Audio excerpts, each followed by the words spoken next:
Good evening, I'm Susan Kennedy here with the Montgomery County Council Transportation and Environment Metro Town Hall meeting. We are at the Silver Spring Civic Center tonight live with an audience of guests who are ready to ask questions about what's happening with their Metro service. But before we go and listen to our panelists and our committee members, we have Congressman Jamie Raskin here who would like to say a few words before we get started with tonight's event. Thank you so much. Good evening, everybody. And I'm here as your representative and as a fellow Metro rider. And I'm thrilled about what the Transportation Committee is doing. Wait, Tom, you're the chair, right? Yes. So I want to thank the chairman of the committee, Tom Hucker, Evan Glass, Hans Riemer, Michael Coleman, Mayor Kathy Porter, and everybody for doing this.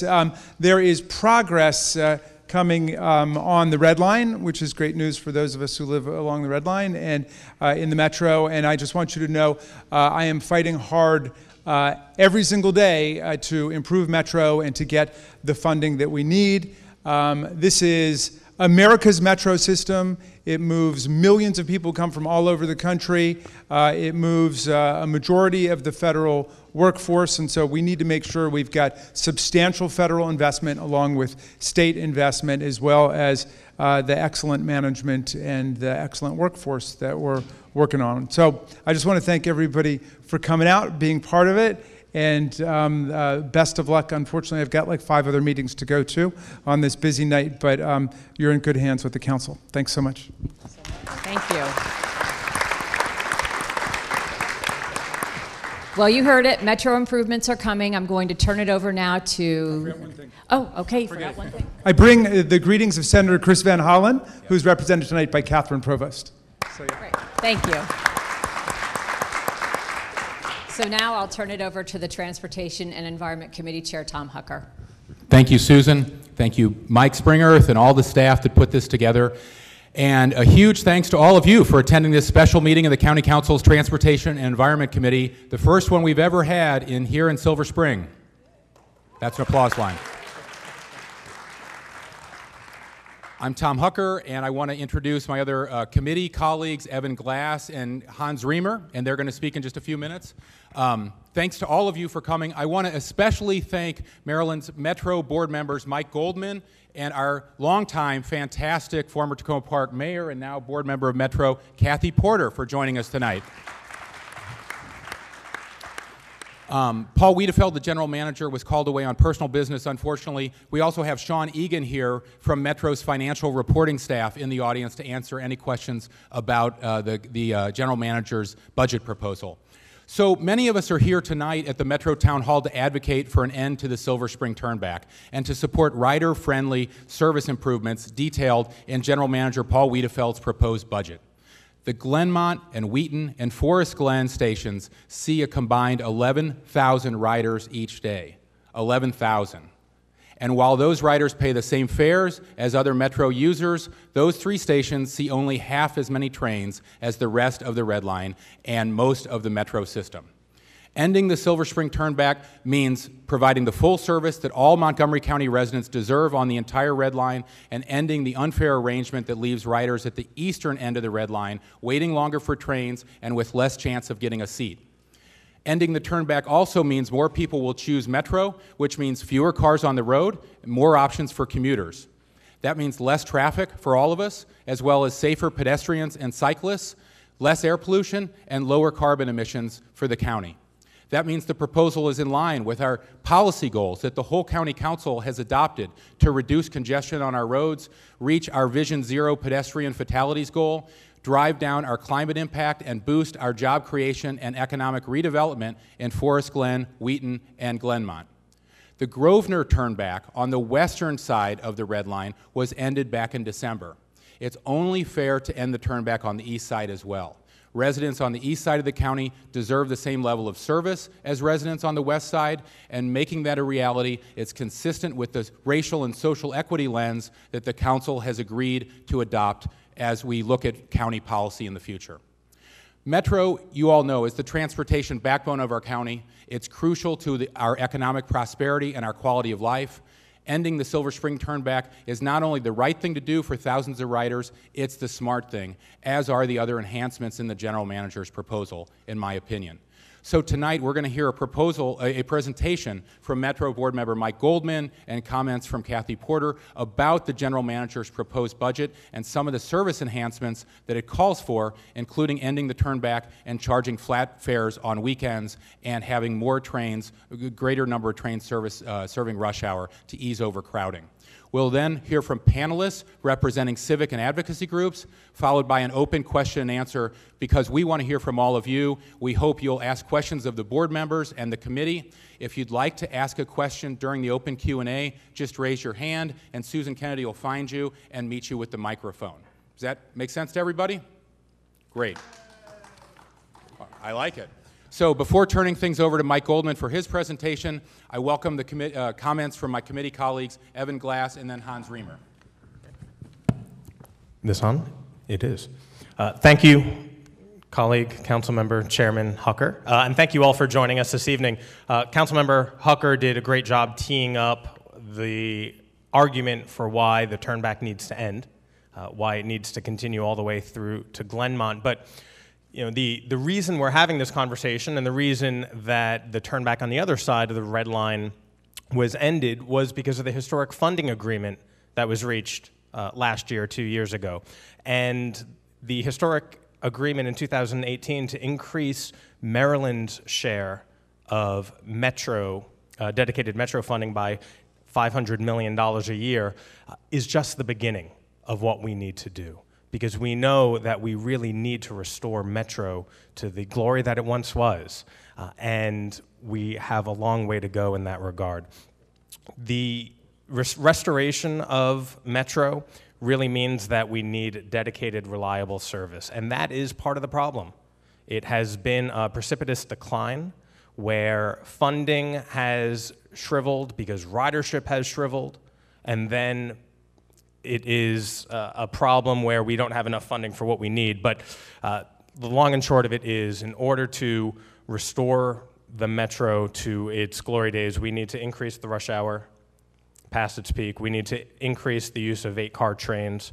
We need to lower fares to re-incentivize people to actually get onto the Metro, because when the Metro stops running, people stop taking it, and thus continues that cycle where dedicated funding continues to drop. And as Tom has so eloquently stated, we need to end the turnback here on the red line to Glenmont. So with that, I look forward to hearing the presentations from our colleagues, from the experts, and of course from you. Thank you.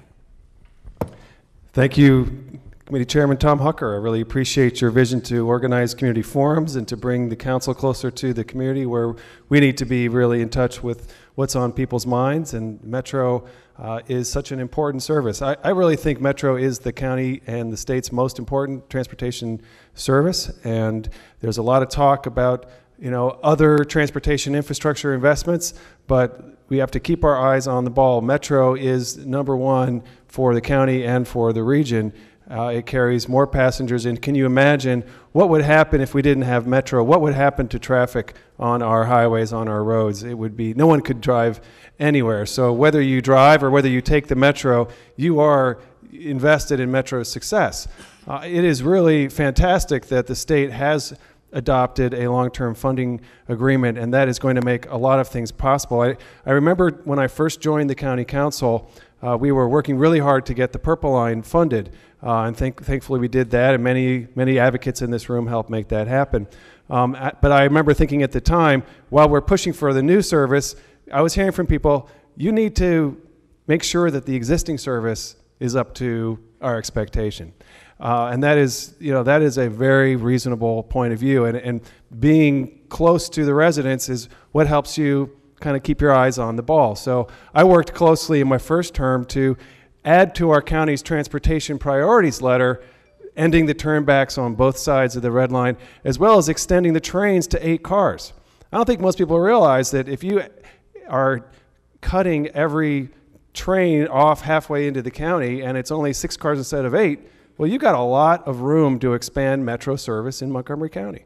So thankfully, because of the funding deal and because of a lot of momentum, we got the Grosvenor side turnback. And I think with Tom Hucker's advocacy here at the committee. We're going to get this Metro budget across the line, and we're going to end the red line turnback on this side of the county and really make Metro, we'll move it a lot closer to being the kind of service that it needs to be in Montgomery County.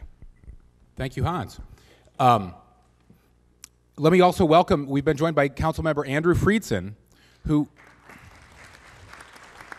new member of the Montgomery County Council and very ably represents Chevy Chase, Bethesda, Potomac, Poolesville, Dickerson, Boyds, Bealsville, and many other important communities on the west side of Montgomery County and District 1. So thank you for joining us, Andrew, and feel free to chime in. Do you have any remarks you want to add? Just glad to be here. Huge issue, important issue for the entire county, certainly for my district and for the county as a whole. And an honor to be joining you and to hear what everybody has to say.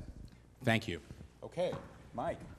We're turning it over to Mike Goldman to walk through Chairman General Manager Wiedefeld's budget proposal. Thank you. Good morning. My name is Mike Goldman. Thank you, Chairman Hucker. Thank you, Councilman Glass and Councilman Reamer. It's a pleasure to be here this afternoon. I'm not actually going to be the substitute for the General Manager, but what I'm going to do is just give you a few slides, run through a few slides with you that will sort of give you a sense of what WMATA is all about, and then set up the conversation with a few slides that discuss the FY 2020 budget, which is where the proposals for ending the red line turnbacks on the east side that matched the ending of the turnbacks that we fought for many years and succeeded to end in December of last year. So we're trying to do the same on both sides. So if I can do this, let's see. Yes, it works. So we'll start off just telling you a little bit about WMATA. As you understand, WMATA is a multi-jurisdictional entity created by a regional compact.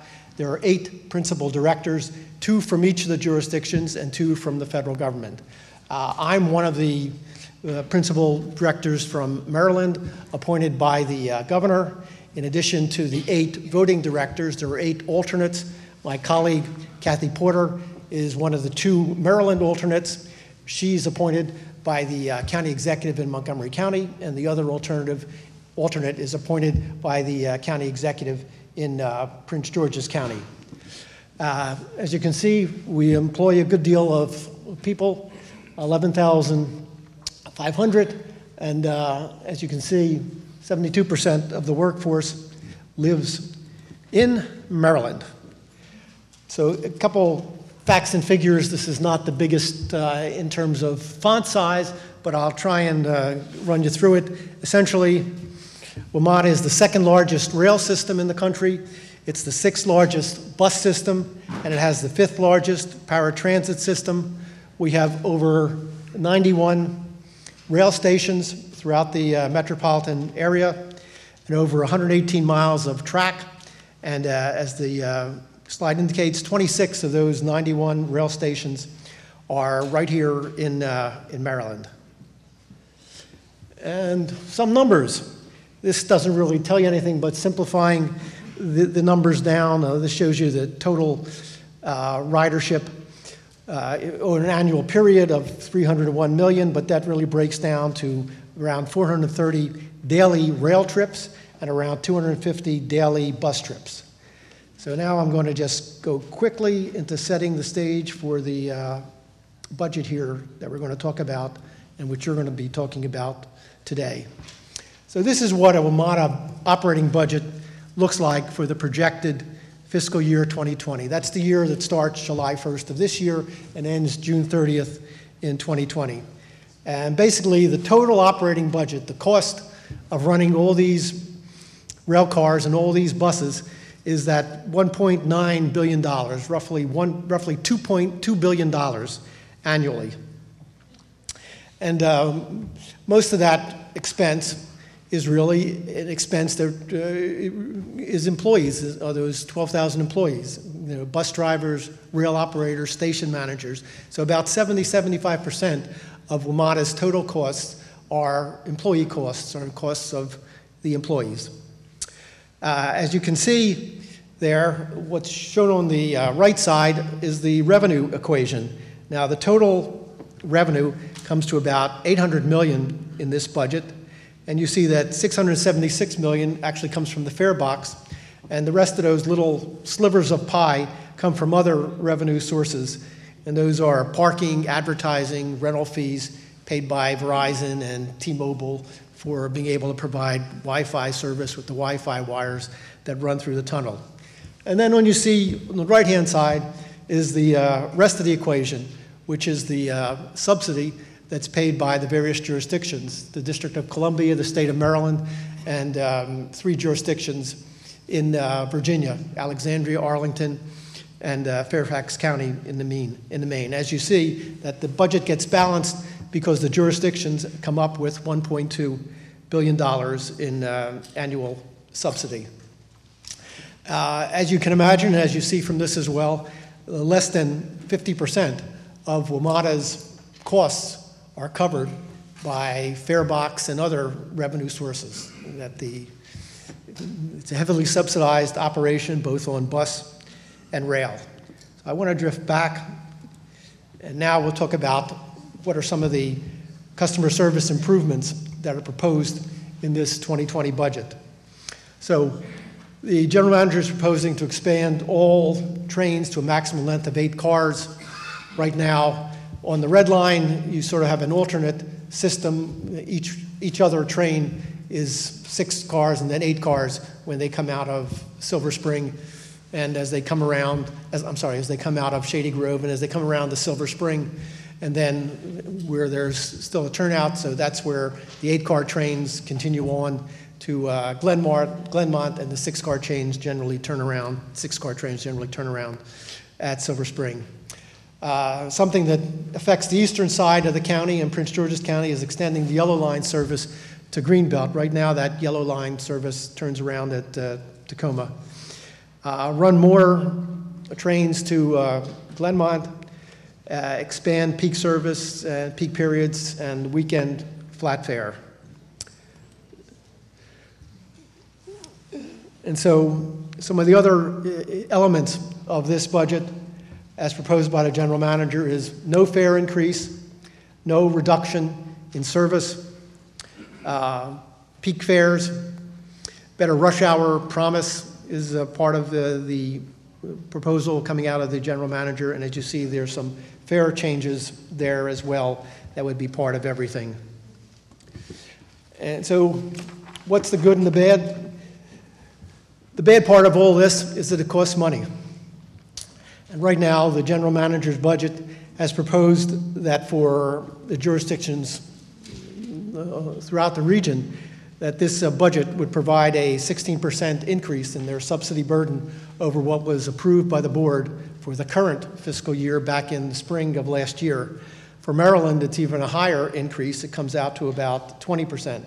And you can see those numbers broken down on the left-hand side is the total $1.2 billion subsidy, and the Maryland share of that, if this budget were adopted, would be $456 million, an increase of 76 over what was approved for the current FY19 fiscal year. I'd like to tell you that all of these proposals will be approved in the budget, but I've got to tell you it's going to be an uphill climb. The reasons for that are threefold. First of all, as has been alluded to by the chairman, the legislature voted for dedicated funding on the capital side, which will provide WMATA with an additional $179 million annually for the next 10 years. That's matched by the district and by Virginia, producing this total of $500 million.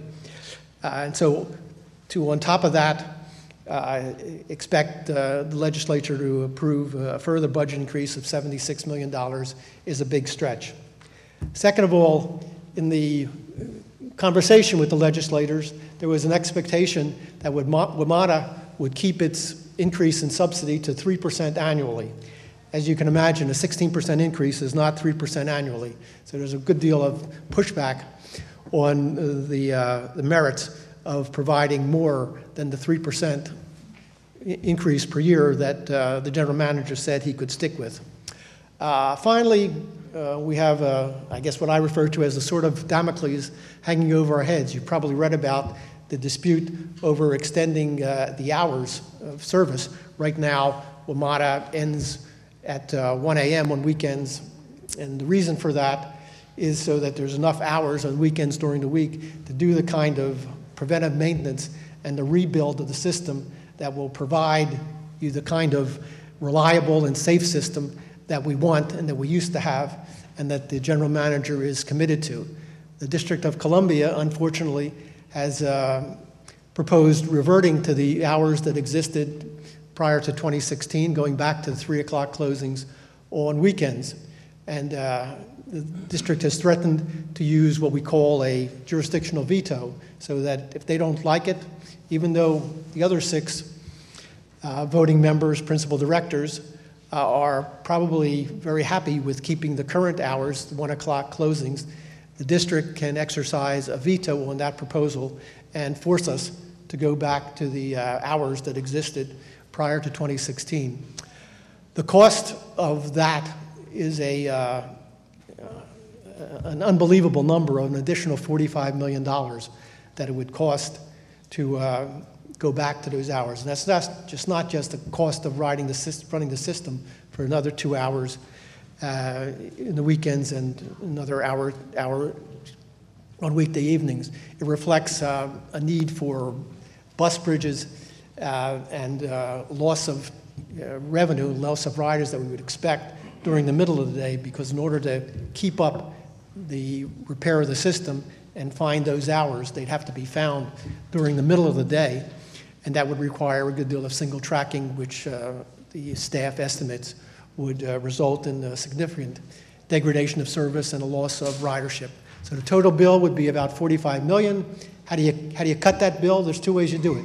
Either cut back on service throughout the system, you cut back on the number of employees, or you ask the jurisdictions to pony up another $45 million. And that's the rock and a hard place that we're going to be between if the district goes through with their threat of a veto. Finally, let me just make a comment. I think many of the proposals, service proposals that the general manager proposed are good ones. I'm especially in favor of ending the turnbacks on the east side of the Red Line, and I'm especially in favor of going to all 8-car trains. My experience is that on some mornings on the part of the Red Line that I travel on from Bethesda down through Center City, it's like being on a subway in Tokyo or in Shanghai. It's chock-a-block full, and you almost need someone to push everybody so they stay on. So getting more capacity going to 8-car trains is something that I think we should go to.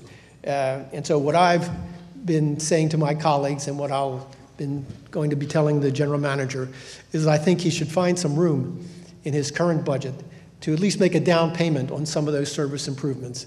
The total package would cost about $20 million. Now, if you took half of that, $10 million, that represents 1/2 of 1% of this $2 billion operating budget. And so I challenge the general manager to find $10 million in his budget for next year to provide a down payment on the kind of service improvements that we all want to see. And I encourage you to write to him and encourage him to do the same thing. Thank you for your time, and I'm going to see if my colleague, Kathy Porter, has some comments that she wants to make. Thank you.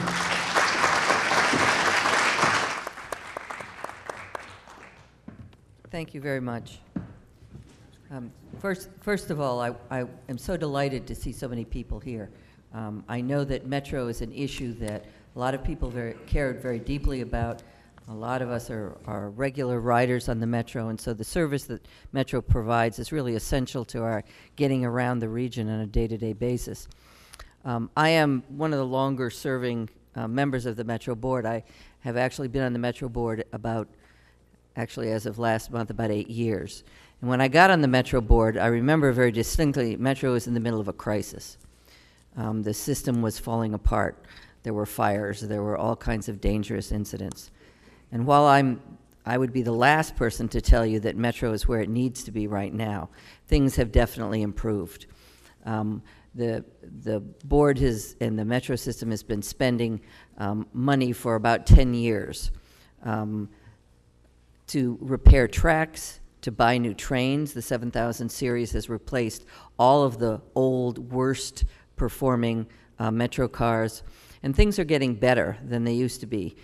And certainly getting the additional committed $500 million a year committed by the 3 jurisdictions was a major advance, a major advantage that the system desperately needed to maintain itself.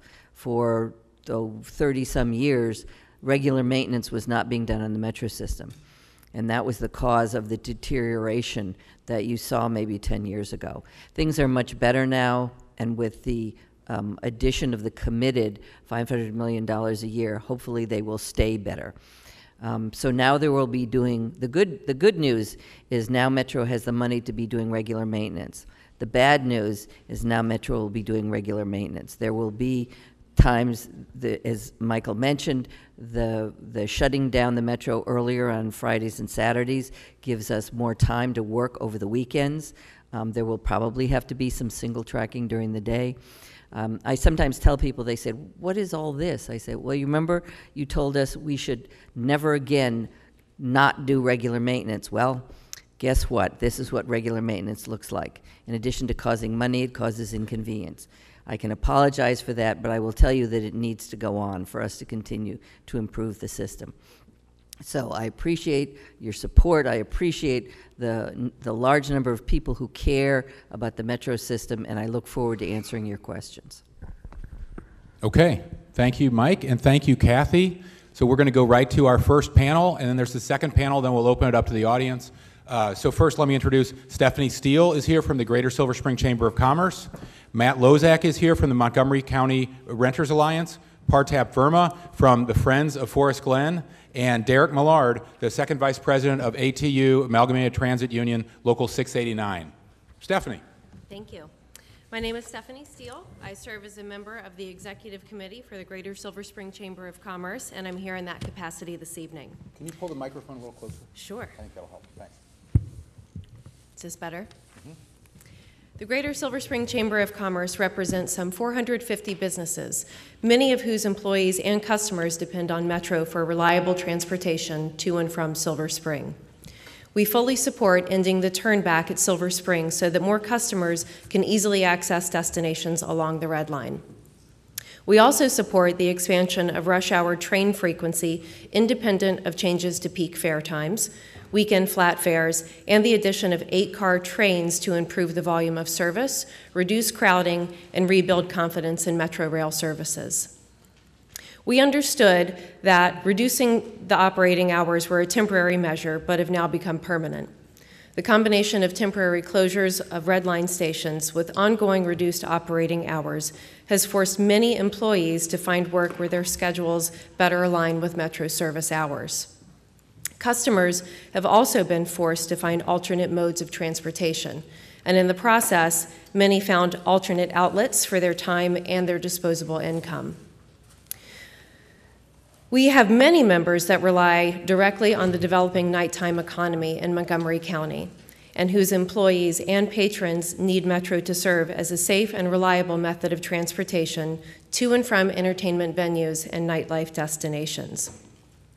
Simply said, Metro's reduced operating hours are limiting the success of the nighttime economy. Greater Silver Spring Chamber of Commerce encourages WMATA to more quickly get to a point under FTA's guidelines where major repairs are completed and a reliable preventive maintenance schedule is established so that Metro can adequately serve our daytime and our nighttime economy and be an integral part of all the transportation options we need in Silver Spring and Montgomery County. Greater Silver Spring Chamber of Commerce has enjoyed a positive relationship with WMATA representatives, and we look forward to continuing that tradition. Thank you. Terrific. Thank you. Matt? Good evening, everyone. Thank you, Chairman Hucker, for having this event, and Council Members Glass and Reamer, and our guests tonight. I don't want to get into details because I'm no expert on transit except that I like it. And I know that an increasing number of renters in Montgomery County like it too. I want the Metro Board to understand some demographics that are extremely important. The county has gone from a house and garden county suburb of Washington, D.C., to a number of small cities, Bethesda, Rockville, and downtown Silver Spring. In 2007, there were 23% of residents who lived in rental housing. That's upwards of 40% today. And if you look around in downtown Silver Spring and around the county, there isn't a green space that isn't being argued over for an apartment complex. So when one thinks about rental housing and people who live in rental housing, you have to think about how they live. In the old days, we had garages, and we left our garages and we drove to downtown DC or wherever our job was, and that was the way we commuted. Now we have to think like cities and think like residents who live in cities. So they want to live near transportation, they want to live closer to their jobs. Unlike the 1950s, everyone's being asked to do more with less, and that means they have less time. So getting to your job is extremely important. The other thing is the economics. Anybody who's lived in Silver Spring long enough knows that if you wanted to buy a house here 20 years ago, you might have been able to do it. But nowadays, in order to buy a house in downtown Silver Spring, you need upwards of $500,000. Renters are choosing to live in rental housing because it's not only a cultural choice, but it's an affordable choice. And so having access to the less expensive transportation on the Metro line is extremely important. We're also seeing an increasing kind of economic corridor between Washington, D.C. and up in Glenmont, and people want to have access. They want to be able to use this conveniently. So as you plan, we're asking that not only do you consider the economics of the system now, but also the future of the economics in relation to those changing demographics. Downtown Silver Spring is not just 40% renter, we're probably talking 60 or 70% renter and growing. So that is an entire different impact on the system than maybe was thought of 30, 40 years ago. I do want to raise one concern that we hear from residents all over the county and from my friends in DC and Northern Virginia, that we want to use, and as a New Yorker, I've always had this thought as well. We want to use the Metro as often as possible. We want to jump on the Metro, but there is a constant concern of crime. And so people are concerned when they get on the Metro, they want to see police. They want to make sure that they can get to and from one station to another without being afraid of some kind of activity, so that not only do we rely on the Metro system as a secure one with the railways working fine and accidents to a minimum and disruptions to a minimum, but also that it be a quiet and safe passage from one station to the next. So again, renters are extremely important. They are a changing demographic to the county, and we hope that the system it takes that into account. Thank you very much. Thank you. Partap. Hi, everyone. My name is Pratap Verma. I apologize in advance. I just had a newborn baby, so I'm running on 2 hours of sleep. So, thank you. So if I say good morning or good afternoon, it is probably my morning. I run the blog Finding Forest Glen. I also started my own advocacy group, the Friends of Forest Glen and Montgomery Hills. In the last 5 years, we've had multiple charrettes, meetings, community meetings where we gathered quite a bit of qualitative data that kind of describes why is Forest Glen one of the least used metro stations. You know, we are the deepest, but we are the least frequently used. And unfortunately, you know, some of it is linked to access. You know, we have Georgia Avenue going through the community. But one of the things we did hear over and over is that, you know, that with the service disruptions and also trying to get home on time, there was always a gap between when you could get a Glenmont train and when you could get a Silver Spring train. And this is particularly the case during weekend service when there is a larger gap. And so one of the things that I found in my archives is that when there was a Glenmont train approaching the platform, it was a mad rush. Everyone's running towards that train because they didn't know when the next train would actually come. So you would have sometimes a 15, 20-minute gap in between trains.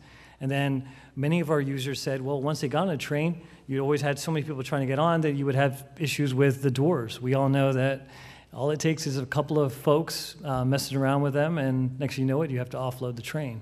So these are some of the things that we were hearing from folks, is that in a community that does have, you know, families, you know, people need to get home on time, this was a real issue.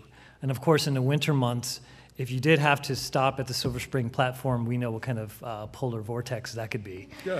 We've all been there, and we all try to go into the little glass containers, and it doesn't really help much.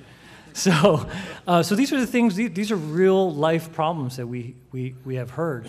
But more importantly, I think what's special about our community is that there is a strong dedication to Metro.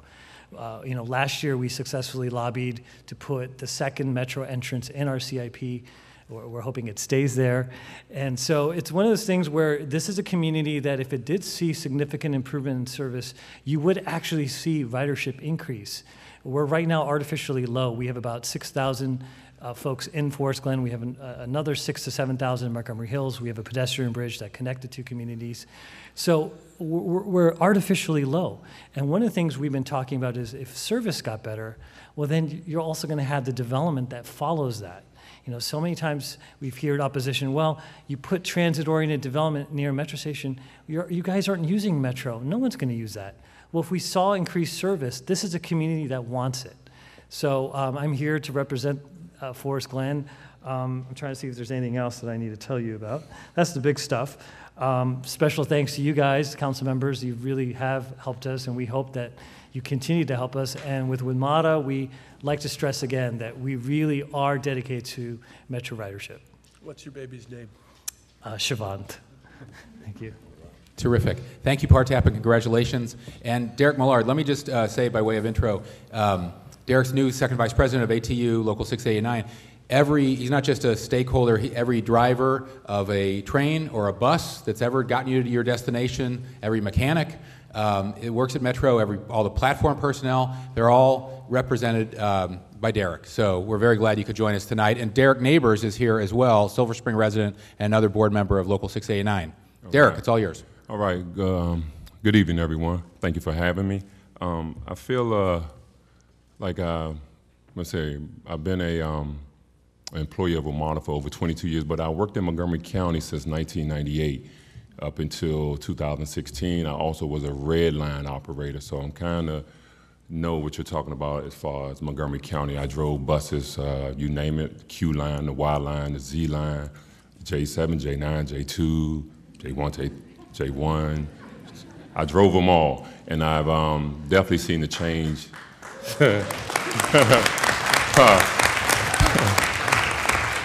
Thank you, and I enjoy working in Montgomery County. I'll not forget the L7 and the L8 also. I drove those routes too. But I definitely seen a change in Montgomery County since the late 1990s all the way up until now. The population has grown. And working out here, I have seen the need for transit. Definitely, as the gentleman spoke, it's grown tremendously more.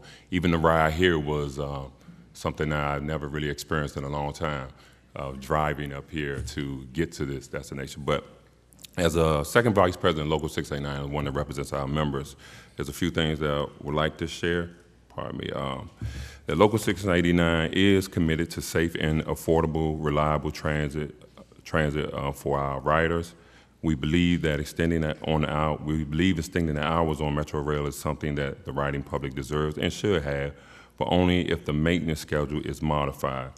Now, Mr. Weederfield has chose to take an aggressive action towards the maintenance, which maintenance is definitely needed, but stretching it and closing down the amount of stations that I believe he's trying to close at one period of time is extremely aggressive. And I think that, I do know that being an employee here that the service can get done in a way that it is still rideable for our public. We don't have to have as many shutdowns. We don't have to have that at one time. If you really talk to the union and we have a tremendous amount of maintenance workers, we can build the schedule that is reliable for the maintenance part and to make sure make sure our riders get to where they need to be. Sorry I got called to this a little late. So if WMATA adjusts its maintenance schedule, we can balance safety and reliability in the system and keep Metro open on the weekends also. So thank you. That's all I want to say. Okay. Thank you very much. Okay. Any question, board members, any questions for this panel? Council members, any questions for this panel? Not a question, but two quick comments. Okay. One to Partap's point about the tunnel to the to the Forest Glen Metro. Let it just be said that the three of us at a recent committee meeting voted unanimously to keep that project. So for those of you who live in Forest Glen, encourage you to speak to the rest of our colleagues to keep that in that budget. And then, Derek, I appreciate you talking about bus service as well, because while we're here talking about actual Metro Rail, of the about million people who use the system on a daily basis, about 40% do use the bus systems or other forms of transportation. So thank you for what you do. No problem. Thank you. Okay. And on Forest Glen, since that was raised, I need to recognize a couple other folks real quick. One is Gary Ehrenreich, who is with our Montgomery County Department of Transportation. Gary's the special assistant to the director for WMATA Affairs. And if our county executive, Mark Elrich, were here, I think he would say, and Gary would say, that the county executive temporarily removed the Forest Glen tunnel and walkway from our capital program because he wanted to request that WMATA contribute to that project. And I think all of us on the council, speaking for my colleagues, would love to see WMATA contribute to that project. We believe, as the county executive does, that making Forest Glen really successful as a transit station and as a redevelopment project in that whole community is important to Montgomery County. It's also important to WMATA, and it's going to bring more and more riders into the WMATA system, which is good for their bottom line as well. So we agree with the county executive. We want WMATA to chip in. We've also, as a council, all made a commitment to the residents of Forest Glen, so we restored that cut, but that's not to say we don't want to see WMATA contribute to that as well.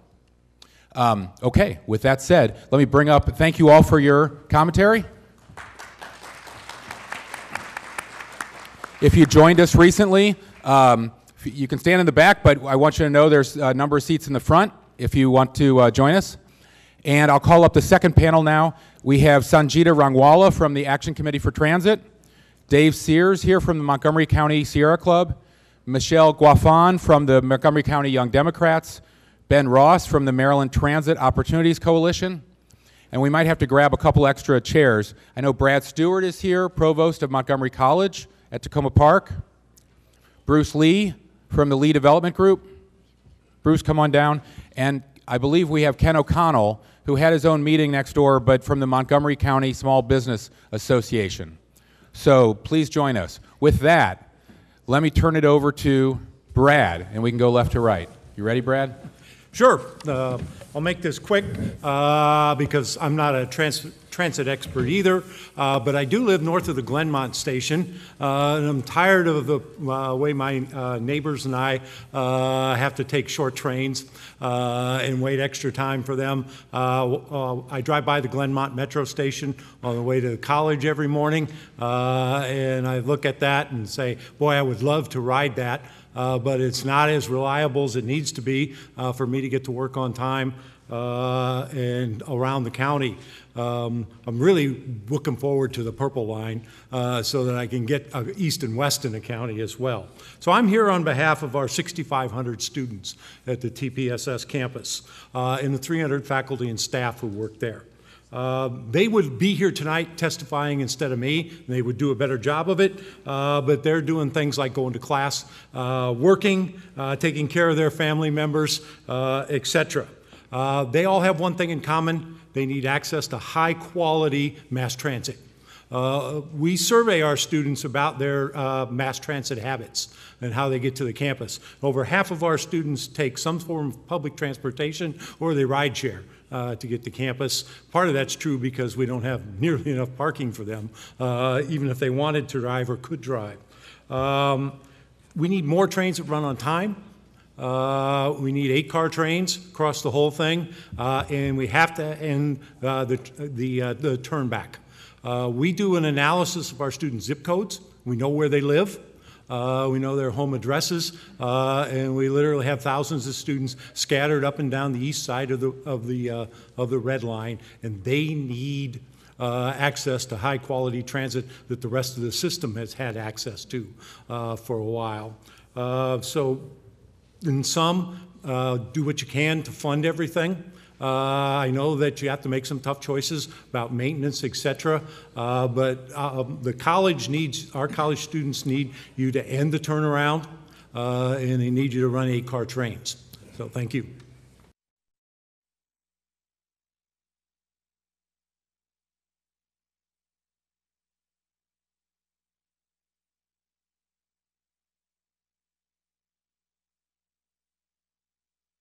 And I really wasn't planning on speaking tonight. I was thrilled to learn about this through social media and the Chamber of Commerce, and the comments that you're hearing are excellent because they're right on point. And I think it's fantastic that we have 4 members of our county council recognizing how serious, Metro is. For those of you who don't know me, I'm Bruce Lee. I'm president and CEO of the Lee Development Group. I've been involved personally with the revitalization efforts of downtown Silver Spring for a little over 30 years, which is scary to believe. But we've seen a real change in our leasing efforts here in downtown Silver Spring, specifically for commercial office. The last office building that was built is now over 15 years ago. We've seen an incredible amount of apartments. You heard some of the numbers and statistics earlier. But when it comes to leasing with commercial office, our tenants are expecting a reliable system. And the problem is it's not. And it's very clear that it's not. Employees are not making it to work on time. People aren't making it to the meetings on time. We have tenants who have international clients. They fly into Reagan National. They'll get on the Metro, and they're delayed several hours by getting here for the meetings that they're trying to attend. They now Uber. My board of directors, I have a board of directors with people who are all over the country, and they Uber. I've had tenant tours, one specifically who's publicly traded, so I won't name who they are, but it was for a full floor at Lee Plaza, about 15,000 square feet. And the president of the company actually flew in, and he got there about half an hour late. We were halfway through the tour, and he walks in, sees the broker, sees everybody, and says, where exactly are we? And oh, downtown Silver Spring. What part of Metro is that? Red Line. Red Line. Oh, that's terribly unreliable. Why are we looking in Silver Spring? True story. That was the end of the meeting. That's the type of thing that we're up against. And the nightlife, is you heard from Stephanie Steele in the Chamber of Commerce, it's very difficult for our restaurants who we lease to. Can they be open for the hours that they originally thought they were going to be? And our company built the Fillmore Music Hall. And one of the exciting things about that opportunity was when Live Nation came and looked at downtown Silver Spring, we took them on top of our building, Lee Plaza, overlooking Discovery, and the parking garages here, but especially the Metro. And that was a real great selling point for them. And the hours of operation, this is tough. It affects people who work in the hospitals. What about the 24/7? We are a city, and we need to operate as a city. So I appreciate the fact that you've put this together. In the 30 years that I've been working in downtown Silver Spring, I don't recall an event like this, so thank you. And my question to you guys, and I was going to ask a question, but my question is what are we going to do with this information that you're getting tonight? And are we going to have more of these meetings to really focus on, especially the east side of the county, but the Red Line in general, because Bethesda has the same issues. Reliability is key. And I appreciate the safety and everything that's going into this. And it's great to hear earlier that the union experience with the drivers and the trains, that there is the ability to keep these stations open, not close them and stay open on the weekends so we can get down to ball games. Uber's killing us right now.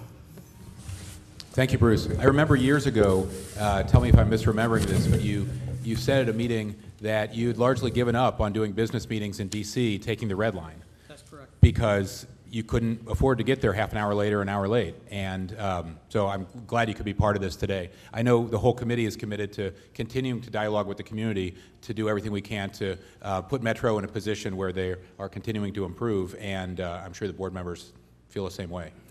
David Sears from the Montgomery County Sierra Club. Exactly. That was my opening line. You beat me to it, Tom. Thank you. Thanks to Tom, Evan, and Hans, the T&E committee, for holding tonight's forum and for inviting Sierra Club to speak.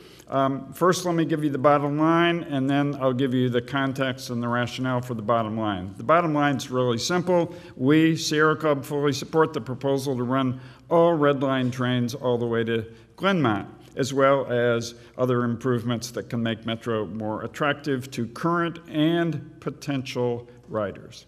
Okay, so what's the context and the rationale? Why did Sierra Club come to that conclusion? Sierra Club's an environmental advocacy organization. As most of you know, climate change is the #1 environmental issue facing us today.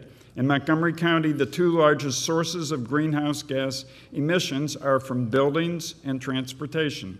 Thus, Sierra Club is supportive of approaches to increase energy efficiency and energy conservation in commercial and residential buildings throughout the county.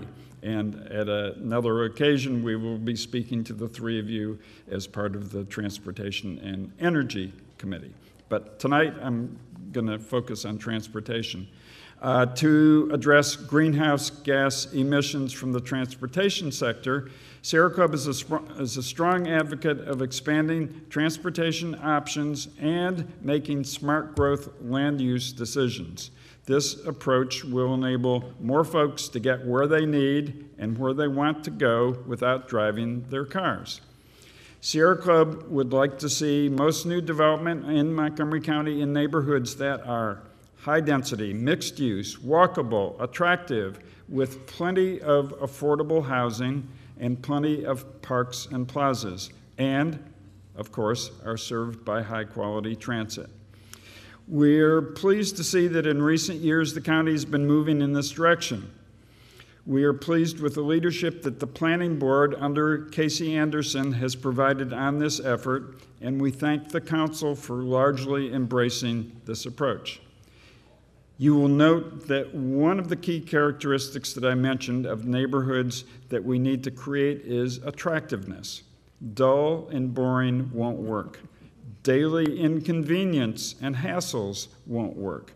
One aspect of an attractive neighborhood is transit that is smooth, efficient, and frequent, which brings us directly to the neighborhoods being built at, or should be built at, Forest Glen, Wheaton, and Glenmont metro stations. If metro trains are run more frequently, that will increase the attractiveness of these places, encouraging more folks to want to live and work there and encouraging more folks to take metro, which is good for the environment and, as others have noted, good for Metro's bottom line. This is an important part of addressing climate change.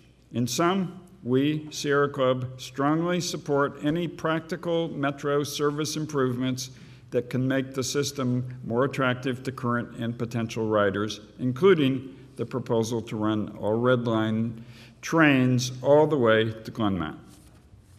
Excellent. Thank you. Sanjita? Hi, I'm Sanjita Rangwala. I serve on the boards of Action Committee for Transit and Greater Washington. Both groups are, notorious for being fully in on transit and smart growth. We're totally into increasing service on the eastern side of the Red Line. I'm going to tell you a story about something that happened to me just a couple of days ago, because that's what's sort of in my head tonight.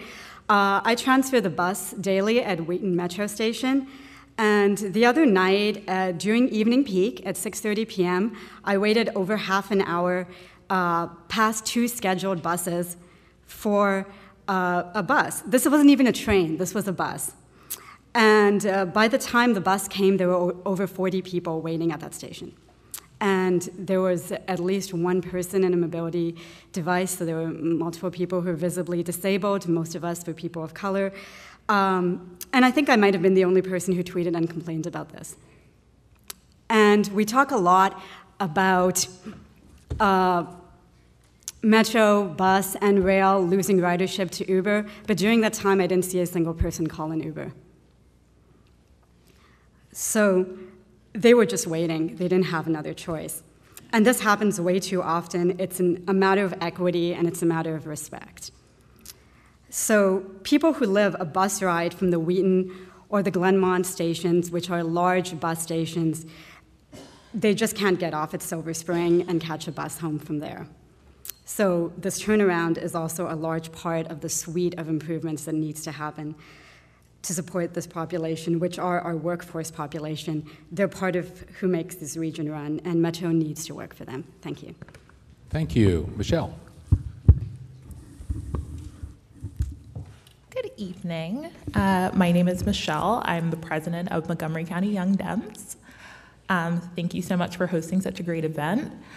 I guess I'm going to talk about transit kind of as an overall thing. I think millennials were kind of known for loving free stuff. You know, we like free healthcare, we want free college. But we also understand that our country has had a problem investing in infrastructure over the past couple decades, and transit is one of the big ones. I think it is really unfortunate that we are looking to make improvements over a plan that was created 30 years ago, when our county has grown to over 1 million people and only has one metro line that runs through the county. There's no reason why it should be turning around, especially when it turns around before the metro stations that have parking, right? And think of all the people who live on that side of the county, who this is their cheapest and quickest way to get into DC because of all of the road issues and transit issues.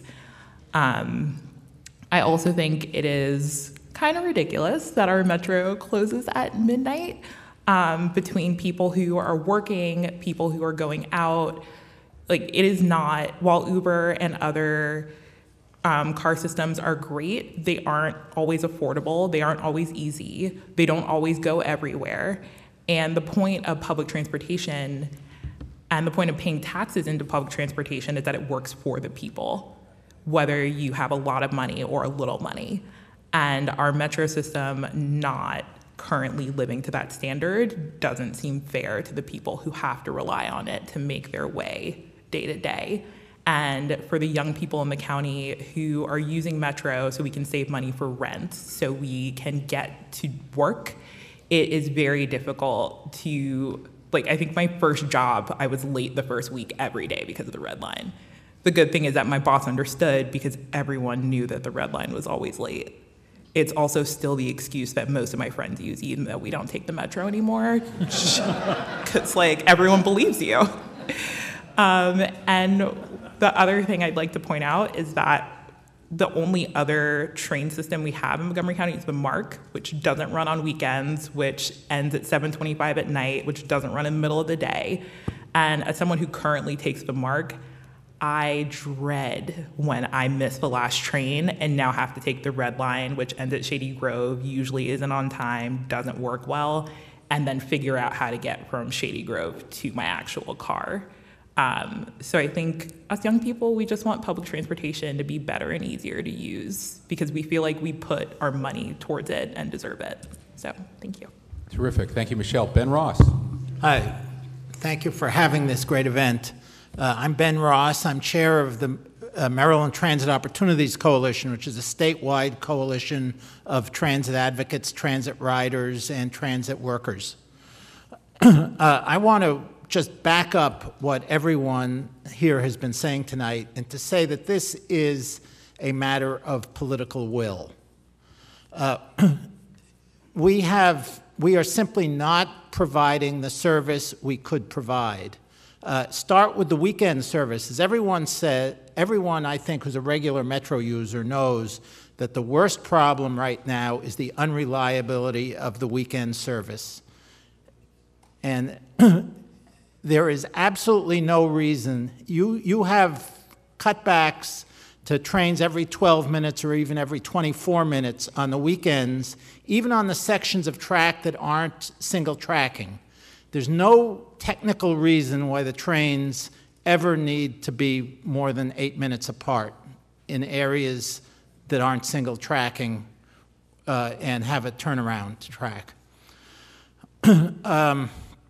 Then we look at the nighttime service. We're not just talking about 1 o'clock or 3 o'clock on the weekends. Right now, the last train 5 days a week leaves Rockville into the city before 11 o'clock. And that's like a 15-minute walk from where most of the restaurants are. So basically, a restaurant has to have its employees out of there by around 11:30, by 10:30. That just is really early. And telling people that if they're going from Rockville inbound are typically going to Silver Spring or Southeast DC to take Uber is ridiculous. You know, when people have a job that they're just getting by on. There's no reason, to the extent that you can't, that you do have to have a time it shuts, the rail shuts, that you can't have a replacement bus service. Many countries around the world, I was in Stockholm visiting relatives, I give away my age, 50 years ago, and they had trains running along the subway lines all night, buses along the subway lines all night. And we hear this federal threat of funding that they claim is about safety. And I have to say I'm very skeptical of that. First of all, the Trump administration is not known for a hard line on safety regulation. And in particular, you look at what's happened. They fired the safety experts from the WMATA board, replaced one of them with a guy who is a finance guy, a lawyer, who specializes in working on deals where vulture capitalists are profiting from privatizing public services that have gone bankrupt. And that's the guy who issues the safety warning. You know, the threat to cut off funding. So when you hear a threat from that guy to cut off funding, I find it very hard to believe that it's really about safety and not about somebody wants to spend less money on transit and cut service. So, you know, and if we look at the state level, our Department of Transportation found $80 million to widen US 113 in Sand Hill. And they said it was for congestion relief. And I looked up Google traffic all day on a Wednesday, and it was all green except for a little smidgen of orange between 5 and 5:15. And they have $80 million for congestion relief on that road.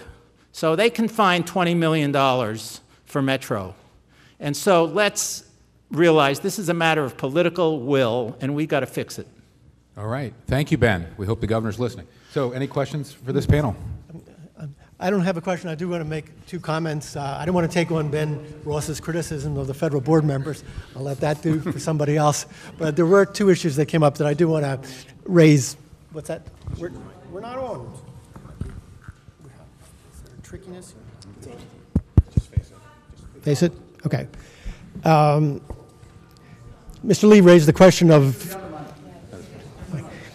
you notice it's the chairman that gets the good mic. Mr. Lee raised the questions of delays on service on the Red Line. I hope that that person who missed the meeting and complained about the Red Line was an example of something that happened more than 2 years ago.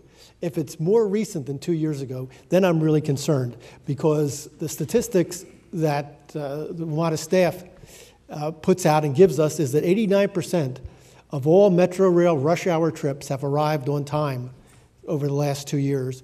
And second of all, the Metro Rail's on-time performance in 2018 reached the highest level in 7 years. So if you're still finding problems with people like that coming, trying to make that trip from Reagan, I want to know about it, because there's something wrong with these statistics. So please, if it happens again, send your email to Tom Hucker, and he'll send it on to me, and we'll get to the bottom of what the problem is, whether it was just a one-day event or whether there's something wrong with our statistics about the reliability and the work that's been done in the last 2 years to improve the safety and reliability of the system. Second point I wanted to make, and I don't know if it was this panel or the prior panel, was raised the question of crime. Again, the WMATA statistics say that major crime on Metro last year dropped to the lowest level since 1999, lowest level in 10 years. So if people still feel that they're having crime problems in different stations, in Montgomery County, let us know which ones they are, and we'll get the Metro Transit Police and the Chief of Police dealing with these issues. Again, send that complaint, send that information to Tom Hucker. He'll send it to me, and we'll get to the bottom of it. Thank you.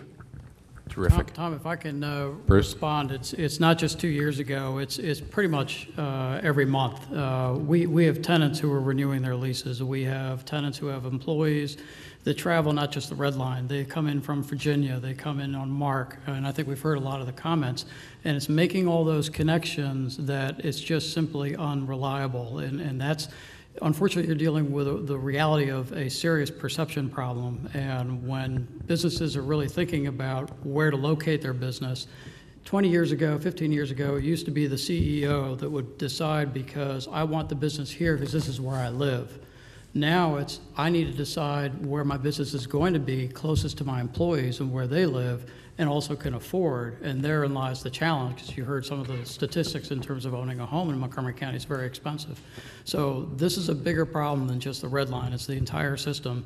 And when you go to National Airport, you're switching trains. So. Okay, thanks. I want to turn to my colleagues, but I want to recognize Delegate Jared Solomon from District 18 has joined us, all the way from Annapolis. And also I should recognize Dale Tibbetts and Debbie Spielberg, Special Assistants to the County Executive, are here,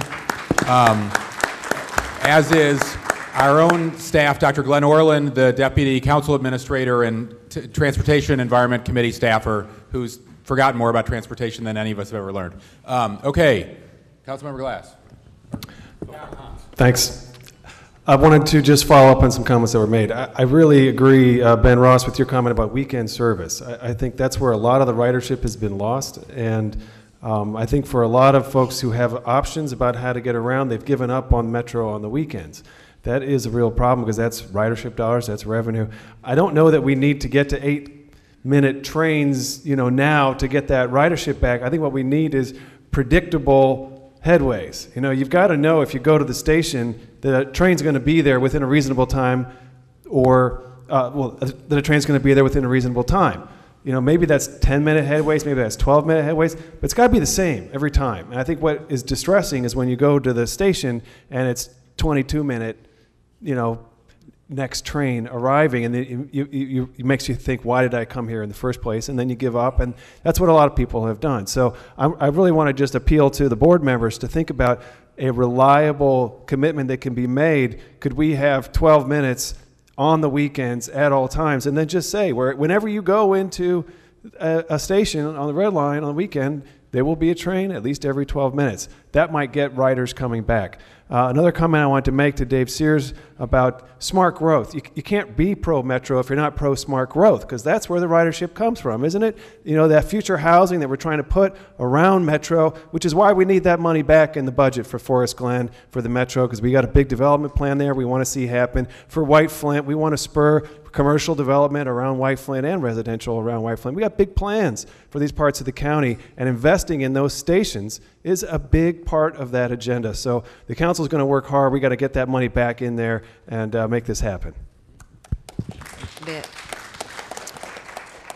I know there's a preaching to the choir kind of aspect to this evening, but I'll double down on it. I appreciate all the personal testimony that you all provided, and picking up off of Councilmember Reamer's idea or comment regarding the Sierra Club and David Sears, your talk about smart growth.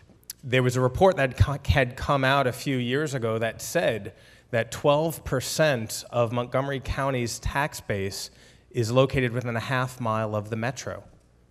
That's huge.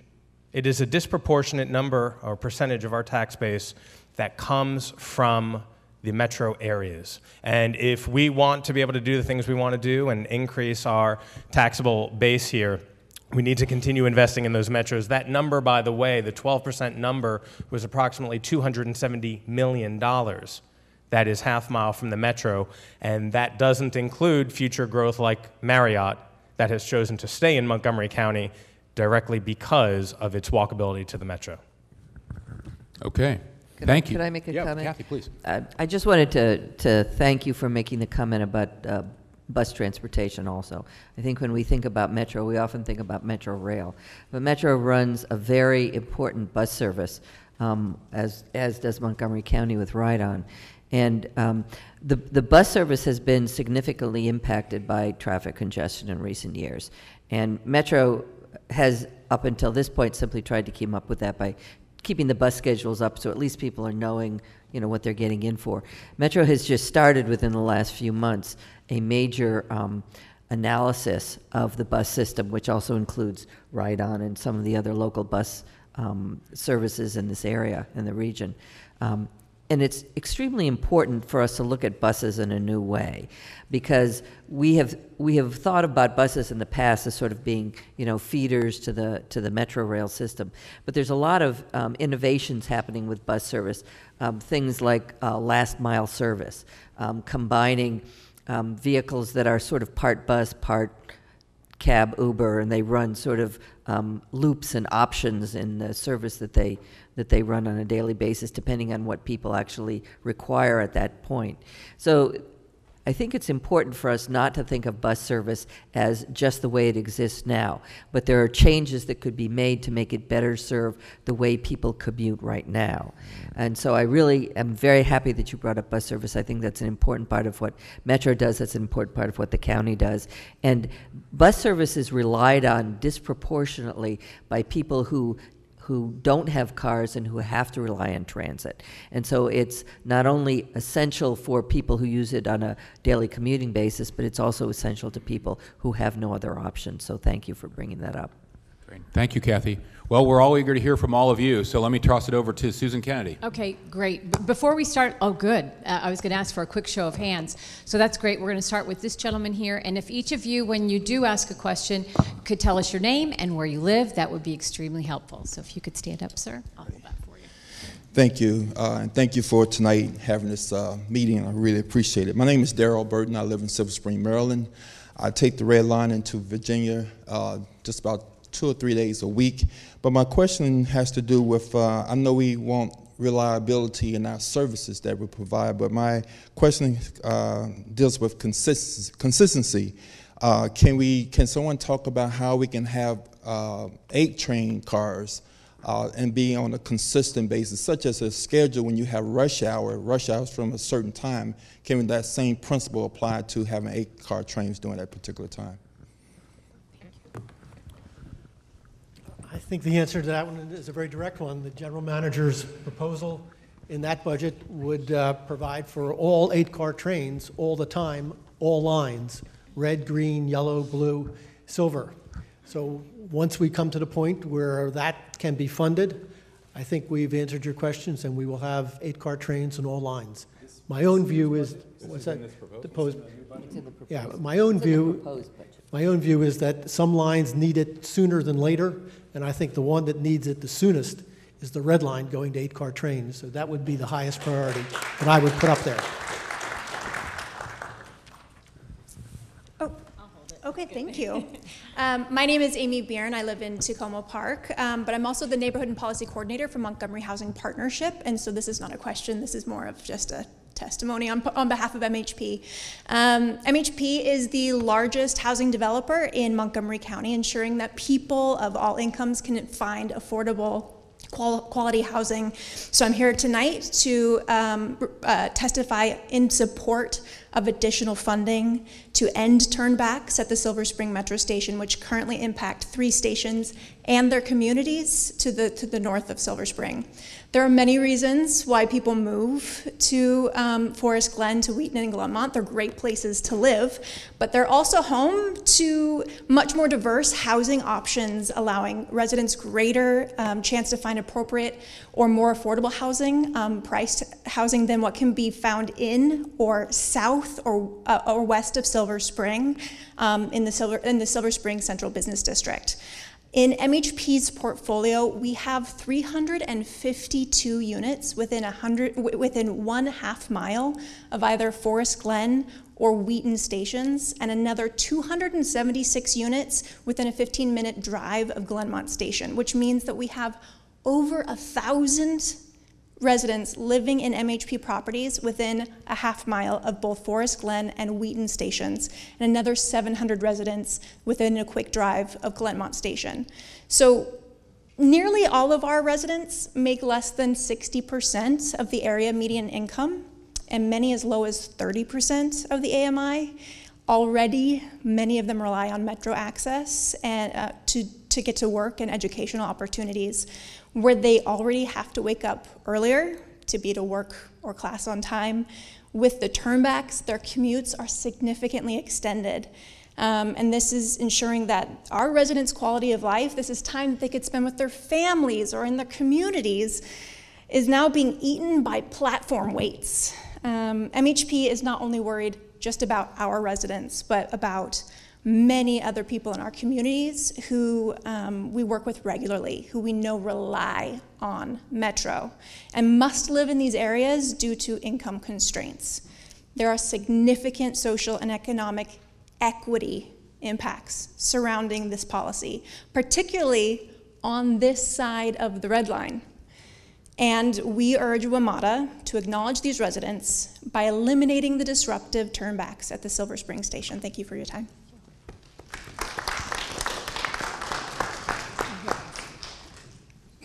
Hello. Hi, my name is Lisa Null. I live in downtown Silver Spring. It looks, by the looks of things, that I may be representing the disabled community. De facto representation. I don't belong to any external organization. But I want to start off by saying I love the Red Line. It has enabled me to live much more independently. And when I go to other cities, I know very few lines that have made as serious an effort to be accommodating to disabled people as the physically challenged, I guess is the new word, people. And our numbers are going to increase. We've got more and more older people in the area. I worry a lot about the frail, what I call the frail elderly, people who are using walkers or what have you. And my concern about, I have two concerns about the Red Line, which is the world that I know. One of them is, I look at the sign that says, in case of an emergency, leave your wheelchair and bicycle behind. And I look at this and I wonder, I just figure I'm taking a big risk, but there's no way that I know of that there's a safety plan for disabled people to get out of trouble. So I'm just hoping that on your planning board somewhere, you begin to, if you don't have to develop a new program, maybe you could at least train those of us who use the Metro how to take care of ourselves in an emergency. And the second issue that I've got is also a small one. I've just begun putting my courage together to use the buses. More and more people are using these scooters. They're a lot less expensive. You can get in and out of tables and restaurants and research facilities more easily with them. And some of the buses are just not up to handling these. I've measured them. They fall within the ADA compliance. But the hardest part is that the bus drivers themselves have no idea what to do to facilitate your getting on. And a little bit of training for, I mean, sometimes you meet some wonderful soul who can help you and do it just right. But other times, everybody's delayed for hours, for minutes as you get stuck and wedged into a place and nobody knows how to help you out. So I think there needs to be a little bit more training to deal with the bus people. I must say the Red Line is not causing me a problem, as long as it's safe. Thank you very much. Thank you, Lisa. So if you'd stand up and introduce yourself, please. Hi, I'm Jim Epstein, and like many in this room, I wear multiple hats. One is as a member of the Wheaton Urban District Advisory Committee, WUDAC. One is on the board of, Glenmont Forest Neighbors Civic Association, and also as one of the organizers of the Wheaton Arts Parade and Festival, which is coming up on September the 22nd this year, to which you all are invited, our third annual. So my interest is in both the Glenmont and the Wheaton areas, and specifically I want to talk about the Wheaton station. Our concerns are twofold. First of all, I should say I think we We support most of the recommendations that are made here, especially in the context of equity, considering the reduced service on the east side of the county continues that perception of the split between the resource-rich west side of the county and the rest of the county. Nonetheless, specifically, as you know, the county has invested a significant amount of money in a new LEED Platinum building that will be opening for the county in approximately a year, that will bring at least 1,000 or more employees to the area, as county employees, as well as the community for permits and things along that line. We have two issues. One is the WMATA parking garage on the Westfield property, both in terms of safety and crime, which is an issue you asked us to raise, and the perception thereof, and of course, the visibility of it and the way that it kind of separates the community. And I know that in a recent meeting, both the county executive and the 4D police and the Wheaton Urban District all expressed a desire to work together on that issue and continue to say that the difficulty is getting getting WMATA to the table. So one of the things, unfortunately, we don't have the general manager here this evening, but one of the things I'm hoping to hear is a way to facilitate that meeting so that we can raise the visibility of the perception and the reality of crime in that parking garage that will be increase utilization significantly in the next year. Second is that we have a new town plaza that is being built right above the bus bays. And there are some concerns there, and we would love to be able to engage a little bit more with WMATA about how to create more of a safe barrier there, a sound barrier, the exhaust barrier, some of the other environmental concerns that are happening there. Thank you very much. Thank you. Okay, thank you. I'm Bridget Howe. I live in Wheaton. Sorry, before we go, can I just ask the gentleman if you could check with me or with Sean Egan here, WMATA staff, and give him your contact information and the issues. We'll try and set that up for you. Thank you very much. Okay, sorry about that. Bridget Howe, I live in Wheaton. I just recently purchased a home there and very deliberately chose to live within walking distance of the metro. It was a feature, not a bug. And I walk to Metro a couple of times a week and have two comments I want to make. First is about the turnbacks. I definitely support ending those. I'm a single parent of a pretty great 8-year-old who can't hear a word I'm saying because he's playing video games right now. And when I'm late to daycare pickup, I get charged $1 a minute. And there are days that I work in Farragut North, and there are days that I am rushing down L Street, I'm running down the escalator, I get to the platform, I look at the sign, and I'm like, oh, no, that's gonna cost me $5 because I don't see Glenmont anywhere on the sign. When I do see Glenmont, I'm amazed. I usually snap a picture, post it on social media, and I'm like, oh my God, look at this.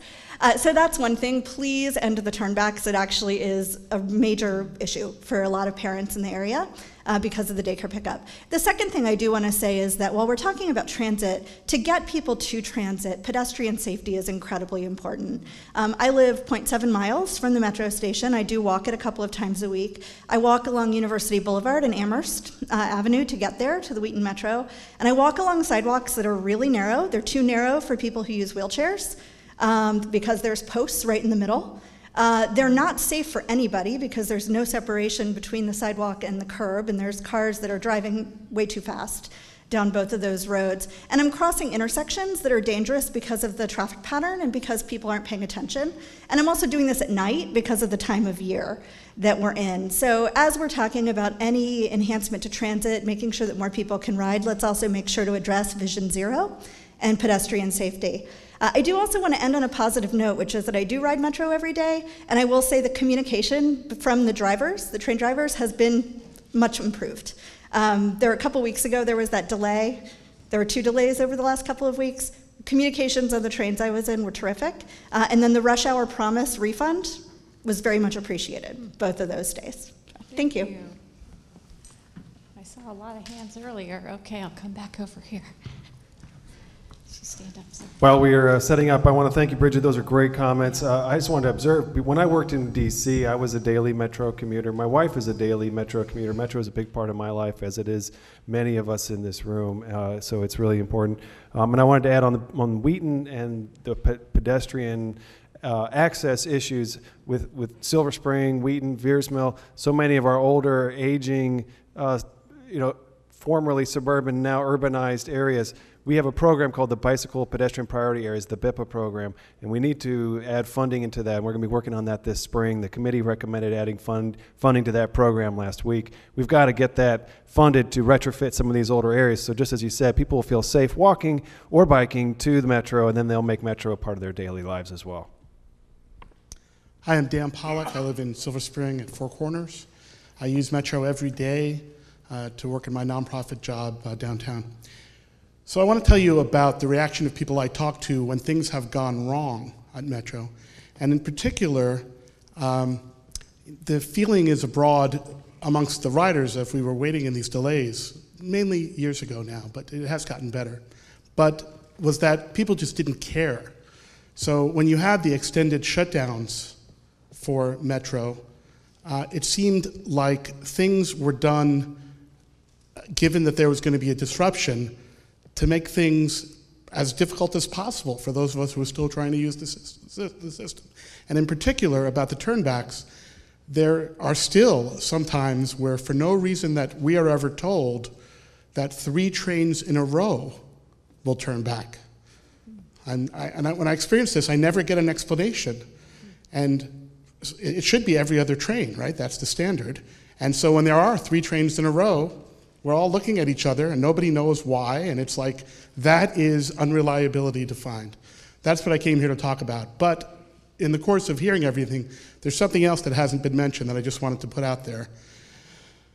Personnel is, of course, the highest cost, and I am not at all sure, I wish the person from the union were still here, that enough thought is being given to the utilization of personnel that work at Metro. So I want to give you 2 quick stories. One is, there's a guy, when I get off every day during rush hour, who's standing there greeting everyone, a Metro employee, who is sitting there saying hello to everyone. And it's terribly nice, but I don't think it's the best use of Metro resources. It's nice to hear on the way to work, but I always wonder, as I'm saying good morning to this gentleman, this is your job? I mean, this isn't a Walmart, you know?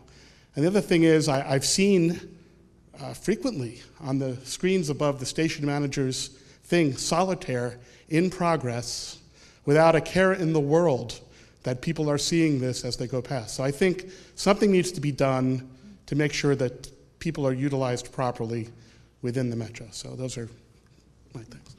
Thank you. Stand up, please. I'll hold that for you. Thank you. My name is Paul Goldman. I live in the just north of downtown Silver Spring. I'm on the Board of Action Committee for Transit. I'm also on the board of Open Arms Housing, which provides housing to formerly homeless women. We house 112 women in the District of Columbia. I am both a commuter, a daily commuter on Metro, on the Red Line to downtown DC, and I take frequent trips in the evenings and weekends on Open Arms business to meet with residents, with board members, to do fundraising, to do community outreach. So for me, Metro is both a commuter system and a evening, weekend, all around system. And so I guess my question is, it seems like in discussion of the budget and a lot of the issues for Metro, there seems to be a philosophical question about whether Metro considers itself to be a commuter system or considers itself to be a system for people to get around evenings, weekends, and all times in the day and evening, and not just for commuters. I would be interested to hear what the board members have to say about that philosophical question. Well, I think the obvious answer to that is that Metro sees itself as serving people all times of day and all days of the week. However, the capacity constraints in the system are really brought into play during commuting times.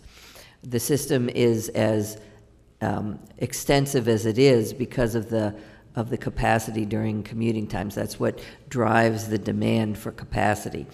And so I think the answer to your question is both of those things, but actually the cost of running the system during the peak hours is actually higher than it is at any other time.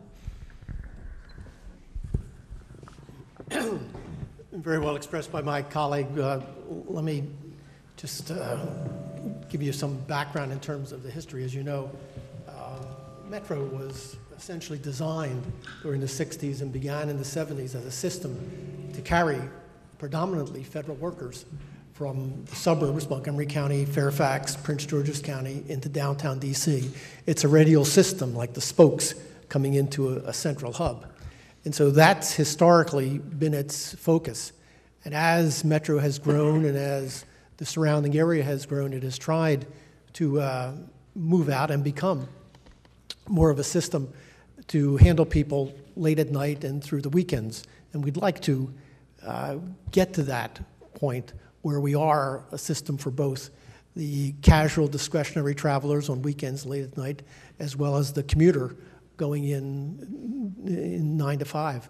The problems are twofold.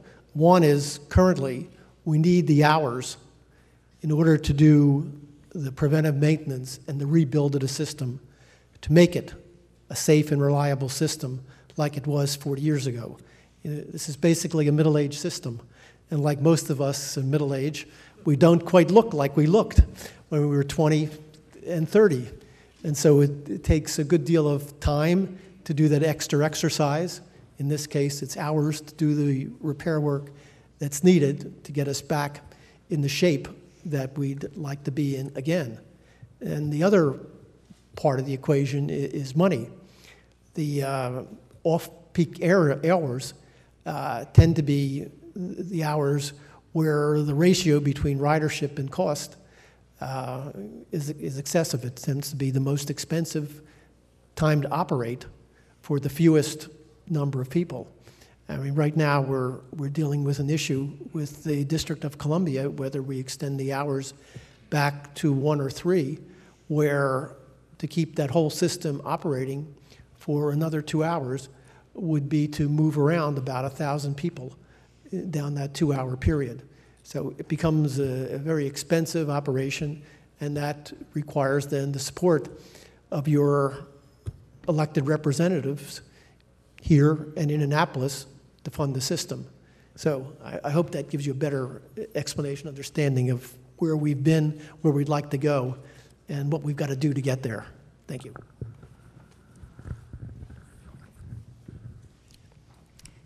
Hi, I'm Beth Weaver, and I live in Capitol View Park, a neighborhood between the Forest Glen Metro and Kensington. And first, I want to just say thank you to all of you for holding this important meeting tonight. We really appreciate it. So Capitol View Park, again, is near the Forest Glen Metro, and we're thrilled about the prospect of trains going all the way to Glenmont and no more turnbacks. Right now, residents in our community have to take have to drive or take the number 5 bus to Silver Spring because we cannot actually take a bus or walk to the Forest Glen Metro because there's no sidewalk for safe pedestrian access, and there's no way to use public transit to get there. Also to echo on the Vision Zero comments, we'd appreciate Vision Zero being part of this conversation, so safe access to the Metro. Thank you. Thank you. Let's come right here so they can see you. Okay. Hi there, my name is Rachel Spellman. I've been a renter in Rockville, Maryland since 2014, and that entire time I've been a rider of WMATA. I depend on both the Red Line and the ride-on buses that are available here as a means of transportation. Beyond being a 20-something with a busy social calendar and no car, I work unpredictable hours as a barista in Washington, D.C., and fill the rest of my time as an independent business owner who has projects and clients that require me to travel throughout the DMV area. As you'd expect, these shutdowns, and especially the one that we were focusing in August 2018, were pretty bad for business. I was getting into work, pretty late, and even then I was leaving an extra hour and a half early just so I could get in from like 12 p.m. So my question primarily has to do with that. How will the current 2020 budget prevent long-term shutdowns like the one that we suffered in August 2018, and especially since we have the turnbacks now? What interim support will be available for consistent riders like myself and a lot of the people here, especially since, we're continuing to look at reduced hours at night? Well, we had talked a little bit earlier about, I agree with Michael's comment that this is a middle-aged system, and it's a system that if you have a middle-aged car, you know that you end up spending a fair amount of time with it in the garage getting fixed. And so we have a middle-aged system, and it requires a certain amount of money and a certain amount of time to keep it under repair. And so periodically there needs to be shutdowns to do major work. I don't know if you remember the shutdown, part of the shutdown this summer was to repair the Rhode Island Avenue metro station. That's the oldest outdoor station in the system, and it had been around for 40 some years. And pieces of concrete were literally falling from the ceiling. It wasn't the kind of thing where you could just go in and sort of glue a couple things together and open it up the next day. It really required extensive structural repair to keep it in good, safe condition. And all of the stations are out there. The outdoor stations are sitting out there, and they're getting older, all of them. And I can pretty much guarantee you that at some point in the hopefully distant future, all of them are going to need to be shut down and rebuilt. The newer stations, it's going to be a long way down the road. The older stations, it might not be so far down the road. But the general manager of Metro, and I think with the complete support of the board, has tried to make sure that we don't let things deteriorate anymore. Don't let them ever again deteriorate to the point where we have safety issues. And sometimes that's going to mean that in order to go in there and totally renovate a system, to totally rebuild a platform, to pull all the tracks out and replace them, there's going to have to be some extensive period of time that we need to work on it. I give the current general manager credit. He's figured out how to make these shutdowns as short as we can by running crews pretty much 24 hours a day on the fixing. But I'm not going to lie to you, there are going to be times in the future where we're going to have to pull a station or two stations or a section of track out of service for a period of time in order to do very essential safety renovations that have to get done so the system does not deteriorate into an unsafe condition. Yeah, to be specific, and I don't want to be the bearer of telling you to take your bad medicine, but at some point on this east side of the Red Line, there will be a program to have to redo the stations, rebuild those platforms from Tacoma through Silver Spring, through Wheaton, Forest Glen to Glenmont. And that will result in the shutdown of those stations or single tracking for some period of time, hopefully over the summer, hopefully in a low use period. But that'll happen sometime in the future.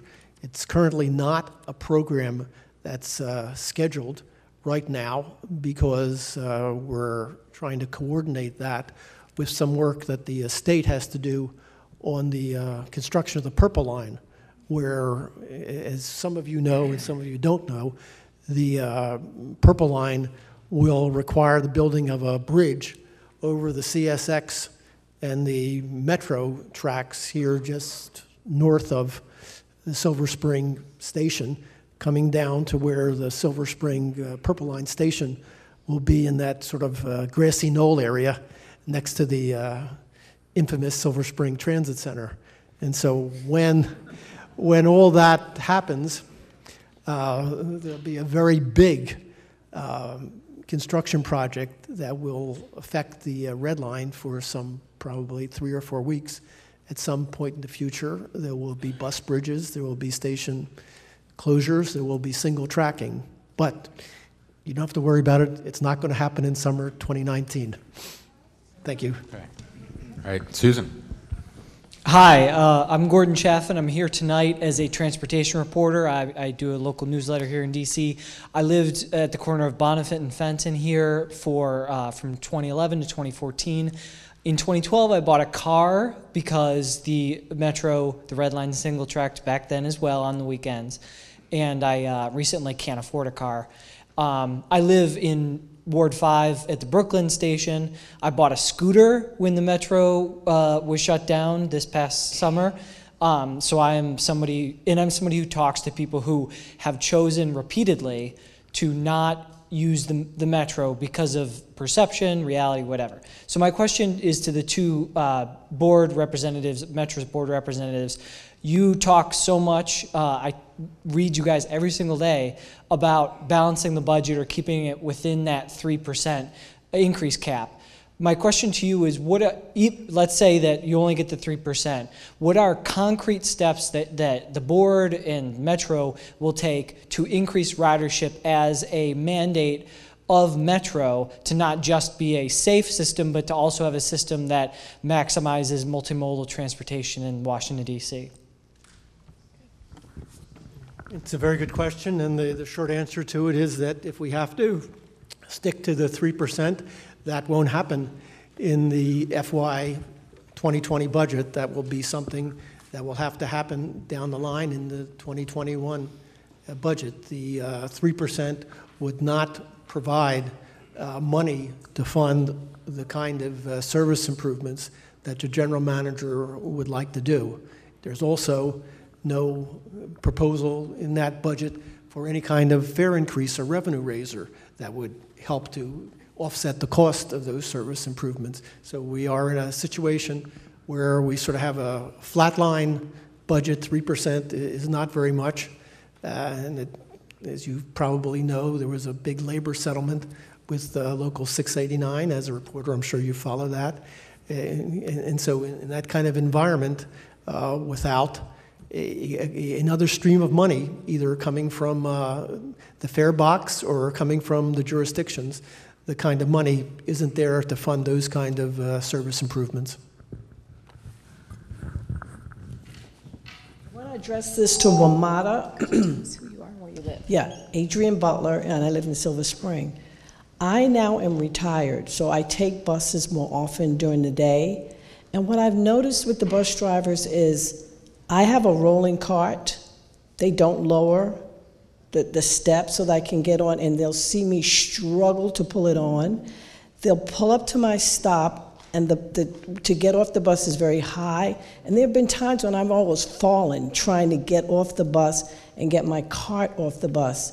Is there some kind of rule that they should lower that thing when they see you getting off the bus, whether you're elderly or whatever? I mean, it's too high. There have been times I've almost had to jump off the bus. And who addresses that? Have you asked them to lower? The answer is yes. They're supposed to lower the bus if someone is unable to get off. I had one guy tell me, "Oh, it doesn't work." Doesn't work? The answer to your question is yes. If you need them to lower the bus for you to get on, they are supposed to lower the bus. Right. I'll just follow up with a similar comment that I made to the other. If it happens to you again, get the number of the bus, get the name of the bus driver, and we'll track it down, and we'll find out whether the bus is a problem, whether the drive is a problem, or whether it's a combination. Is there a complaint number? I'm sure there is. I don't know it offhand. Sean, do you know what the complaint number is? Call. I'll give you Sean's cell phone number. That'll be the complaint number tonight. Thank you. Thank you. Do I have any other hands up? Do I have any other hands up here? Oh, great. I'm sorry, I didn't see you. Leave it to the folks from Annapolis to filibuster. Thank you for doing this. Thank you for giving me an opportunity to address. I just had a couple of things that I wanted to touch on that I've heard a lot from my constituents. And first of all, I wanted to thank you. The turnback is probably one of the #1 issues. Councilmember Hucker and I overlap quite a bit, especially in the Wheaton and the Glenmont area in Silver Spring. The Wheaton garage is something I hear a lot as well. I've literally had constituents tell me that they drive to Forest Glen because they don't feel safe in Wheaton, especially at night because of the lighting and the connectivity of the garage. So we want to obviously do everything we can to maximize Wheaton, especially with the new development that's coming in there. The tunnel, obviously the state has made a sizable commitment on, on capital expenses, and I would not be a good representative of Montgomery County if I did not say that we'd like to see some of that capital come back specifically to Montgomery County. So anything you can do to help share the cost, budgets are constrained at the state level, at the county level, so anything we can do to share those costs so that the county frees up some other resources to be able to address the other issues of road, congestion, like you mentioned earlier. And connectivity, and obviously it's something we push on MTA quite a bit to integrate MTA as much as possible with Metro. That's obviously going to be a much bigger issue when the Purple Line is finished, so just wanted to highlight that. And the last thing that I just wanted to touch on that we hear a lot from our constituents, and I know several of my colleagues mentioned this to the Metro folks who came to our regular, we have a transit caucus now, and thank you to Mark Corman, delegate from Bethesda, who's not here tonight, but has been just an absolute leader on this and so many other issues related to Metro, is paratransit for seniors. So it hasn't really come up too much tonight, but heard a lot of complaints that it's not super reliable, and obviously the seniors are probably the least likely or able to use Uber or the on-demand services. So I know it's something MTA is thinking about. I know what we were told is Metro's looking at it as well, but improvements so our seniors can connect for those who can't get to a bus or get to Metro. So thank you. Greetings from Annapolis. Thanks, Jared. Okay, we just have a couple minutes left. My colleagues, any wrap-up comments? Jared, thank you for being here. I really want to just express so much appreciation to the delegates and senators from Montgomery County because, when we, well, in general, but very specifically on Metro and transportation, when we said that we want to end the we want to end the turnbacks on both sides of the red line, and we want to add cars so that every train is 8 cars. That can't happen without funding. And for the state to have stepped out in the leadership role and with the governor, I give a lot of credit to Governor Hogan on this one, making that happen. And we helped lead the region and get this deal in place. That's why we're able to have a positive conversation tonight about adding service and increasing service. Getting to 8-car trains does require capital investment. It's not purely an operational issue, and ending the turnbacks does require capital investments, not purely an operational expense. So to have those capital funds to draw from to make that happen is just so essential. So I really just want to salute your work, the work of our delegates, our senators, and all the advocates who are here in this room. This community has really made this happen together. I moved to Montgomery County and specifically downtown Silver Spring so I could take the Red Line Metro to downtown Washington to go to work. And I knew it was reliable. And the constant refrain I've heard this evening is that everyone's concerned about the unreliability to your business, to your social life, to your networking and other commitments that you have. And I'm hopeful that the budget that's been presented will help turn around that ship, because it is the unreliability that has created or facilitated, quite frankly, the precipitous decline in Metro ridership. The high ridership in 2010 was approximately 800,000 people a day, and we're now down to 600,000.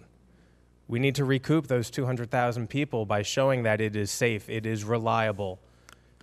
Get a hold of the fees so we don't keep increasing them, incentivize you all of our neighbors, and I'm optimistic that the general manager, who is not here, will come back, will meet with us possibly, we'll have another public conversation with him. I appreciate the board members for being here, for sure, for all the advocates, but I'm hopeful because we got to make sure this thing works and is restored to the glory that it once was. So thank you all for being here. Okay, thank you, colleagues. Any final comments from the board members? Yes, thank you. 2 items. Sean has provided that information, so take out your pens and papers, and that WMATA customer relations line is for your complaint is 202-637-1328. 202-637-1328. It won't win the Powerball, but it might help on some things.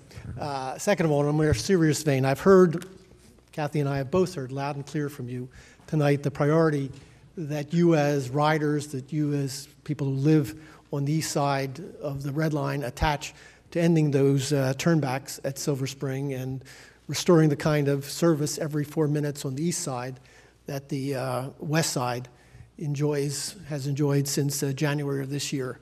But I have 6 other board members to convince that this should become the top priority. I have a staff and a general manager to convince that he should find $10 million or something like that in his existing budget to begin the down payment on some of these service improvements, including ending the turnbacks on the east side. But to do that, I think we need an effort coming out of the county council, the county executive, telling the board, telling the general manager that that's your highest priority right now, and providing the kind of statistical information to help make the case. What are the developments that are coming along down the pike near the Wheaton, Forest Glen, and Glenmont stations that would benefit from moving to service every 4 minutes rather than the current 8 minutes? How many new riders will that generate for WMATA? What will it do in reducing traffic congestion on Georgia Avenue, if it will? What's the benefit in terms of air quality along that corridor? I mean, we need to have a substantial case in order to be able to convince my colleagues on the board and the staff that this is something that should happen, and should happen in the next 12 and 18 months, and not something that should be put off for 2 or 3 years for a future year budget. So I encourage you to work with your councilmen, to work with the county executive, and produce the kind of documentation that would convince WMATA to do this as soon as possible. Thank you. Kathy? And I want to thank you all again for being here, for taking the time to give us your thoughts. And as Michael said, it's very helpful for us to hear from all of you what your priorities are for the metro system going forward. And I also want to thank Councilmember Hucker for pulling this together, and for the committee members for being here. And I just want you to know that the members of the Montgomery County Council have consistently shown a lot of leadership in advocating for you and for your needs to Metro for any number of years. And I look forward to continuing to work with them on these issues as we go forward. Thank you, Kathy. Thank you, Mike. Well, I think this came together really like we had hoped. We heard from so many different diverse stakeholders and constituency groups and experts who live and experience WMATA, and especially the Red Line, every single day. And yet we heard from so many of you consistent themes about the need for reliability and higher quality service. And I think all of us heard Mike loud and clear, and we're eager to try to rise to the challenge and give you the unified arguments from the county exec and the county council to help make the case with your colleagues on the WMATA board that these improvements can't wait, and that the time is now, that the general manager, to his credit, really appropriately focused on safety when we needed him to focus on safety. And now, with the support of the board, we really need him to focus on building ridership, and you do that through improving reliability, improving service. So thank you all for making your voices heard tonight. Continue to stay in touch with us and the WMATA board, and please help me thank the board members who spent all night hearing from all of us tonight.